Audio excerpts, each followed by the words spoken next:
ସକାଳୁ ସକାଳୁ ସ୍ୱାମୀ ବଜାରକୁ ଯାଇଥିଲେ। ୟା ସହିତ ଇଲିଶି ମାଛକୁ ଆଣିଥିଲେ। କରେଇରେ ତେଲ ତତେଇ ମାଛକୁ ଜରିରୁ ବାହାର କଲି। ତାକୁ ପରିଷ୍କାର କରି ଧୋଇ ଧାଇ ଲୁଣ ହଳଦୀ ଗୋଳାଇ ରଖିଲି। ଗୋଟା ଗୋଟା ମାଛକୁ ଦେଲି କରେଇରେ ଛାଡ଼ି। ସେ ତ ଟକ୍ ଟାକ୍ ଖାଲି ଫୁଟିଲେ ହେଇ ଚଡଚଡି।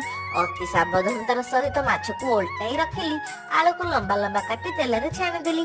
ଅଦା ରସୁଣ ବଟାକୁ କଟା ପିଆଜ ସଜାଡ଼ି ରଖିଲା ବେଳକୁ ସ୍ୱାମୀ କହିଲେ, ମୁଁ କରିବି ଆଜି ମାଛ ଝୋଳ, ତୁମେ ଚାତକ ହୋଇ ରହିବ ଦେଖୁ ଦେଖୁ। କରେଇରେ କଟା ପିଆଜକୁ ଭାଜି ଲୁଣ ଟିକେ ଦେଇଥିଲି ପକାଇ। ଲୁହା ଖଡ଼ିକାକୁ ଏପଟ ସେପଟ କଲି। ଟମାଟୋ କଟା, କାଶ୍ମୀର ଲଙ୍କା ଗୁଣ୍ଡ ଦେଇ। ସ୍ୱାମୀଙ୍କର ଥିଲା ଏ କି ଛୋଟିଆ ଅବଦାନ।